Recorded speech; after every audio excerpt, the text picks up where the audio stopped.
संजय गांधी निराधार अनुदान योजना, श्रावण बाळ योजना, विधवा पेन्शन योजना, त्यानंतर वयोवृद्ध योजनेच्या सर्व लाभार्थ्यांसाठी महत्त्वाचे अपडेट असणार आहे. जुलै हप्त्याचं वितरण कधी होणार? अनेक जे काही लाभार्थी आहेत त्यांच्या हयातीच्या दाखल्यासंदर्भात काही प्रश्न आहेत ते सुद्धा आपण लगेच बघूया.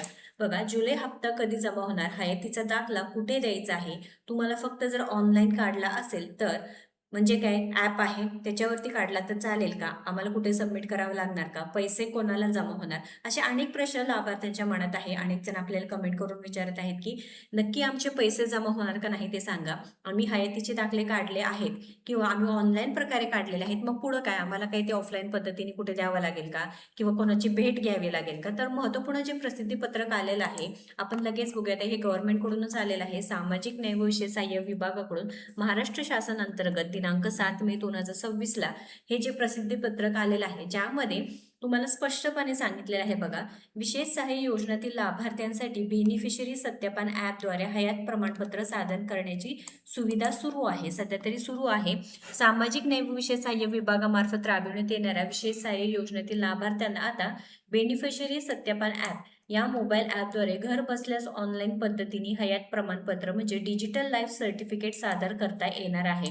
याबाबत 7 मे 2026 रोजी शासन निर्गमित केला आहे. 7 मेला देखील या संदर्भात काय आलं की एक शासन निर्णय आलेला आहे व त्या संदर्भात आपण अपडेट दिली होती. अनेक सोशल मीडियाच्या माध्यमातून असू द्या, अनेक न्यूजपेपरच्या माध्यमातून असू द्या किंवा म्हणजे अनेक माहिती येत आहेत की हयातीचं प्रमाणपत्र सध्या काढणं जोरात काम सुरू आहे.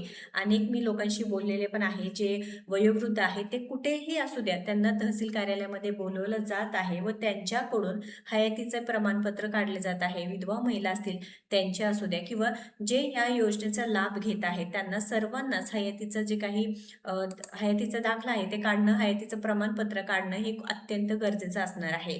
राज्यात संजय गांधी निराधार अनुदान योजना, श्रावण बाळ सेवा राज्य निवृत्तीवेतन योजना तसेच इंदिरा गांधी तुम्ही बघू शकता इथे पूर्णपणे माहिती देण्यात आली. राष्ट्रीय वयोवृद्ध निवृत्तीवेतन योजना, इंदिरा गांधी राष्ट्रीय विधवा निवृत्तीवेतन योजना आदी योजनेद्वारे वृद्ध, विधवा, निराधार महिला, पुरुष, दिव्यांग व इतर गरजू लाभार्थ्यांना आर्थिक सहाय्य दिले जाते. तर सदर योजनेतील लाभार्थ्यांना दरवर्षी हयात प्रमाणपत्र सादर करणे आवश्यक आहे. त्यानंतर इथे जे आपल्या आसपासचे जे लाभार्थी आहेत त्यांच्याकडून सुद्धा माहिती मिळत आहे की ते कुठेही जाऊ द्या, सरकार त्यांना पूर्णपणे मदत करत आहे.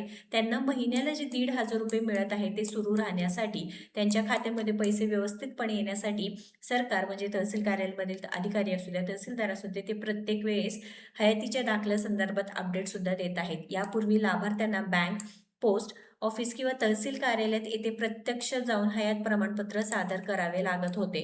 तर वृद्ध, आजारी व दुर्गम भागातील लाभार्थ्यांना यामध्ये अडचणी येत असल्याने अनेक लाभार्थी आर्थिक सहाय्यापासून वंचित राहत होते. बघा, आता अनेक जणांना काय होतं की ऑफलाईन जाऊन काढणं अत्यंत कठीण जातं, म्हणजे जे वृद्ध आहेत, आजारी आहेत, दुर्गम भागातील लाभार्थी आहे यांना अडचणी येत आहे. त्यामुळे ही बाब लक्षात घेऊन केंद्र शासनाच्या धर्तीवर राज्यातील लाभार्थ्यांसाठी बेनिफिशरी सत्यापन ॲप प्रणाली लागू घेण्यात आतला निर्णय घेतला आहे. त्यामुळे तुम्ही मोबाईलद्वारे अथवा तुमच्या नातेवाईकांच्या मदतीने तसेच ग्राम महसूल अधिकारी, ग्रामपंचायत कर्मचारी किंवा सेतू सुविधा केंद्र, आपले सरकार सेवा केंद्र, नागरी सेवा केंद्र यांच्या माध्यमातून ऑनलाईन हयात प्रमाणपत्र सादर करता येणार आहे. तर पहिला प्रश्नाचं उत्तर आहे की ऑनलाईन तुम्हाला सादर करता येणार आहे. तुम्ही घरी बसून करा, तुमच्या नातेवाईकांच्या मोबाईलवरनं करा किंवा तुम्ही अशी मदत घेऊ शकता. असं काही नाही की तुम्हाला फक्त ऑफलाईन मिळेल. बरं, काही जणांचे ऑनलाईनला प्रॉब्लेम येत आहेत, ठीक आहे, ऑनलाईनला प्रॉब्लेम येत आहे, तर तुम्ही काय करू शकता, तहसील कार्यालयामध्ये जाऊन सुद्धा तुम्ही काय करू शकता, त्यांची मदत घेऊन सुद्धा तुमचे जे काही हयातीचं प्रमाणपत्र आहे काढू शकता. सदर सेवा ही लाभार्थ्यांना वापरण्यास निशुल्क आहे, तथापि लाभार्थ्यांनी सदर सेवा सेतू सेवा केंद्र, आपले सरकार सेवा केंद्र व नागरी सेवा केंद्र यांच्या माध्यमातून घेतल्यास कमाल 50 रुपये इतके सेवा शुल्क लाभार्थ्यांना देय राहील. जर तुम्ही कोणाची मदत घेतली, म्हणजेच काय, आपले सरकार सेवा केंद्र आहे, नागरी सेवा केंद्र आहे यांच्या माध्यमातून घेतलं तर तुम्हाला 50 रुपये त्यांचं पैसे द्यायचे आहे. ठीक आहे. लाभार्थ्यांनी बेनिफिशरी सत्यापन ॲपद्वारे हयात प्रमाणपत्र सादर करण्यासाठी प्रथम मोबाईलमध्ये गुगल प्ले स्टोअर किंवा तुम्ही आयफोन यूज करत असेल तर बेनिफिशरी सत्यापन ॲप तसेच आधार फेस आयडी हे ॲप डाउनलोड करावे. त्यानंतर लाभार्थ्यांची भाषा निवडून आधार क्रमांक, मोबाईल क्रमांक माध्यमातून डिव्हाइस रजिस्ट्रेशन करायचं आहे. तुम्ही फेस कॅप्चर करायचं आहे, बेनिफिशरी व्हेरिफिकेशन निवडायचं आहे, पहिल्यांदा तुमचा आधार क्रमांक, मोबाईल क्रमांक त्यामध्ये नमूद करायचा आहे, OTP येणार आहे तुमच्या मोबाईलवरती, पडताळणी पूर्ण करायची आहे. त्यानंतर त्यानंतर फक्त तुमचं फेस कॅप्चर म्हणजे चेहरा पडताळणी होणार आहे किंवा जे काही बायोमेट्रिक पडताळणी म्हणजे तुमचं बोट आहे, फिंगर आहे किंवा डोळ्यांचे पर्याय निवडून हयात प्रमाणपत्र प्रक्रिया पूर्ण करावी. ही प्रक्रिया पूर्ण झाल्यानंतर लाभार्थ्यांना डिजिटल लाईफ सर्टिफिकेट डाउनलोड करता येणार आहे. तुम्हाला हे पूर्णपणे आता तुमचं हयातीचं प्रमाणपत्र घरी बसून मोबाईलवरनं करता येणार आहे. सदर सुविधा लाभार्थ्यांना स्वतःच्या मोबाईलद्वारे तसेच ग्राम महसूल अधिकारी, ग्रामपंचायत कर्मचारी, सेतू सुविधा केंद्र, आपले सरकार सेवा केंद्र व नागरी सेवा केंद्र यांच्या माध्यमातून उपलब्ध करून देण्यात आलेलं आहे. तर आता इथे बघा, तुम्हाला सगळी सेवा इथे देण्यात आलेली आहे, सुविधा देण्यात आलेली आहे. त्यामुळे तुम्ही हयातीच्या प्रमाणपत्रामुळे तुमचे पैसे बंद पडू देऊ नका. शासनाने या प्रणालीच्या प्रभावी अंमलबजावणीसाठी राज्य, जिल्हा व तालुका स्तरावर मास्टर्स ट्रेनर नियुक्त करण्यास सूचना दिल्या असून संबंधित तहसीलदार व नायब तहसीलदार यांच्यावर अंमलबजावणीची जबाबदारी निश्चित करण्यात आलेली आहे. तसेच घरपोच पडताळणी सुविधेद्वारे लाभार्थ्यांपर्यंत सेवा पोहोचवण्याचा भर सुद्धा देण्यात आलेले आहे. त्यामुळे तुम्ही टेन्शन घेऊ नका. हे परिपत्रक प्रसिद्धीपत्रक आहे, सरकारकडून आलेले आहे, त्यामुळे कोणतीही फेक माहिती नाही. त्यामुळे नक्कीच विश्वास ठेवू शकता तुम्ही. आणि तुम्ही बघू शकता ही शेवटचे दिनांक सुद्धा इथे देण्यात आलेली आहे की 31/12/2026 पर्यंत. म्हणजे असं काही नाही की तुम्हाला आत्ता लगेच पैसे बंद होतील, पण शक्यतो काय करा, हयातीचे दाखले लवकरात लवकर काढून घ्यायचं आहे. जरी 31 तारखेपर्यंत तुम्हाला सांगितलं असेल 31 जुलैपर्यंत, तरी सुद्धा तुम्ही काय करायचं आहे, लवकरात लवकर काढून घ्या. ऑगस्ट महिन्याचे पैसे तुमच्या खात्यामध्ये जमा होणारच आहे. असे अनेक जे काही न्यूजपेपर आहे त्यामध्ये सुद्धा सांगितलेलं आहे की तुमचे हप्ते बंद होऊ शकतात. मात्र तुम्ही काय करायचं आहे, लवकरात लवकर जे हयातीचे प्रमाणपत्र आहे लवकरात लवकर काढून घ्यायचं आहे. या संदर्भात काही अडचणी उद्या आपल्याला कमेंट करून विचारा. आणि दुसरा भाग म्हणजे की डिसेंबरपर्यंत जर 31/12/2026 पर्यंत जर तुम्ही हयातीचा दाखला तुम्ही सादरच केला नाही, तर तुम्हाला या योजनेतून नक्कीच बाद करणार आहे, केलं जाणार आहे. व त्यानंतर काय होईल की तुम्हाला पुन्हा नोंदणी प्रक्रिया आहे, सगळं अजून सुरू करावं लागेल. आता ही नवीन वेबसाईट सुरू झाली. अनेक जण म्हणतात या वेबसाईट संदर्भात माहिती द्या. तर पुढील व्हिडिओ आपण पूर्ण या वेबसाईटची माहिती आपण देणारच आहोत.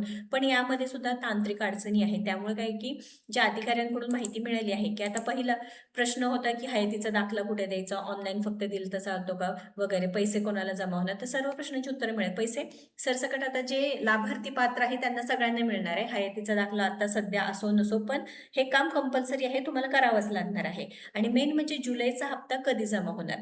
बघा लाभार्थी मित्रांनो, अनेक जणांचं काय झालेलं आहे की जे टेक्निकल इश्यू आहे, तांत्रिक अडचणी आहे, ते समोर येत आहे. आणि प्रत्येक वेळेस आपल्या जे निराधार योजनेच्या लाभार्थ्यांना हे बोंबाबोंब आहे की प्रत्येक वेळेस लाभार्थ्यांना सफर करावं लागतं, त्या गोष्टीतून जावं लागतं. वेळेवर पैसे मिळण्यासाठी नक्कीच कठीण आहे.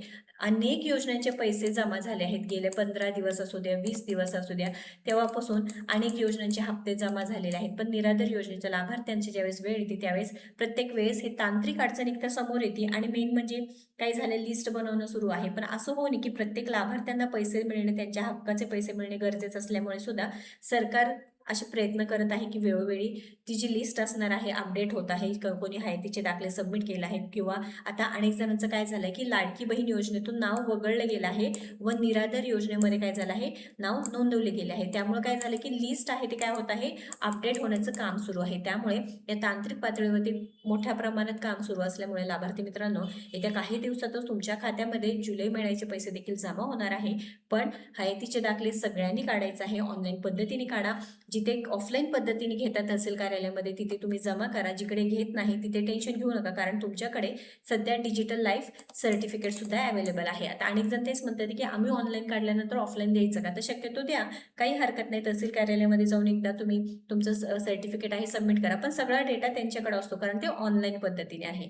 तर महत्त्वपूर्ण अपडेट आहे, जास्तीत जास्त आपल्या मित्रपरिवारांना, लाभार्थ्यांना शेअर करा, जेणेकरून त्यांना सविस्तर आणि 100% खरी अपडेट मिळणार आहे. आणि अशाच पुढील सरकारी अपडेटसाठी आपल्या योजना चॅनलला व पेजला फॉलो सबस्क्राईब करा. धन्यवाद.